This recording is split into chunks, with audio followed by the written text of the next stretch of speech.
চক্রান্তকারী সরকার কি কোনো দেশে আছে? যে সরকার আমার দেশের করিডোর দিয়া দেয়, আমি জানতে পারি 2 মাস বা 3 মাস পরে। 1 বছর যাবত আমার দেশের একটা দ্বীপ, আমি মনে করি এটা সবচেয়ে সুন্দর দ্বীপ, সেন্ট মার্টিন দিয়ে রাখছে একটা রাজাকারের বাচ্চা, ওই যাকে সবাই ফুলপরি কয়, এই যে মেয়েটা, আমি বলি ভদ্র মহিলা, মানুষ বলে মেয়েটা, সে বড় বড় কথা বলে। 1 বছর যাবত একটা স্টিমার যাইতে পারে না ওতে, মানে এই সরকার আসার পর থেকে যাইতে পারেন না সেন্ট মার্টিনে। আপনি সমুদ্র বন্দর দিয়ে দিচ্ছেন কোন কথা বলে? আপনি বলছেন যে ভালো চালাইতে পারবে তাকেই আমি দিয়ে দিব, যে সুন্দরভাবে চালাইতে পারবে। আমার দেশ সুন্দর কি অসুন্দর ইনু সাহেব আপনি কি জানেন? আপনি যুদ্ধ করছেন, দেশটাকে আপনি সৃষ্টি করছেন, আমি সৃষ্টি করছি, যারা সৃষ্টি করছে তাদের সঙ্গে আমি ছিলাম। ওই যে ইকবাল হল থেকে সবচেয়ে বেশি ছাত্র নেতৃত্ব হয়েছে মুক্তিযুদ্ধ, আমি ছিলাম।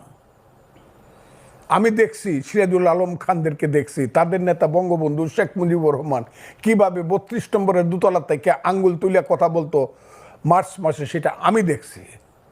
কিভাবে পতাকা হয়েছে, স্বাধীনতার গান হয়েছে, এটা কি বলে আমাদের যে জাতীয় সঙ্গীত হয়েছে, সব দেখছি। জাহিদুর রহিম কিভাবে 2টা গান পাশাপাশি গাইছে, সিরাজুল আলম খান এই 4 নেতার সামনে বৈশা জাহিদ ভাই গানটা গানতো, আমার সোনার বাংলা আমি তোমায় ভালোবাসি। জাহিদ ভাই ওই গানটা গানতো, ধনধান্যে পুষ্পে ভরা আমাদেরই বসুন্ধরা।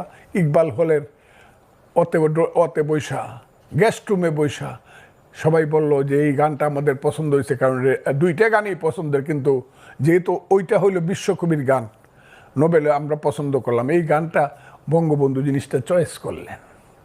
কথাগুলো খুব বুঝবেন। সেই দেশ যুদ্ধ করে স্বাধীন করছে আমার মা, মুক্তিযুদ্ধ আমার মা, মায়ের পেট থেকে আমার দেশ বেরিয়েছে। সেই মাকে আপনি বলেন আমি শাড়ি দিতে পারি না, হইতে পারে পুরান শাড়ি পরে আমার মা, আমার মাকে আমি ভালোভাবে 3 বেলা খাবার দিতে পারি না, ঔষধ দিতে পারি না আমার মা। আপনি বুঝি আইসা বলবেন এই তোর মারে জমিদারের কাছে বিয়ে দিয়ে দিই, তাইলে সুন্দর বেনারসি শাড়ি পরতে পারবে, সেই মাকে আমি দিয়ে দিব? আমার চট্টগ্রাম বন্দর দিয়ে দিলে বাংলাদেশ থাকে? আমার কান্না আসে, উনার আসবে না ওইভাবে, কারণ আমি যুদ্ধ করে দেশ স্বাধীন করছি। চট্টগ্রাম বন্দর দিয়ে দিলে বাংলাদেশ থাকে কি? আপনি করিডোর দিয়ে দিতে চান, আমরা বুঝি না? আমরা বুঝি না বার্মার থেকে কালকে কি করে আমার দেশের রাষ্ট্রদূতকে বের করে দেওয়া হয়েছে কেন? ও এরা আমাদের বন্ধু রয়েছে এখনো। আমি ইউনুস সাহেব বা ইউনুস সাহেবের এইসব ধরনের ওই যে পান্ডা পুন্ডা ছেলে পেলে আমি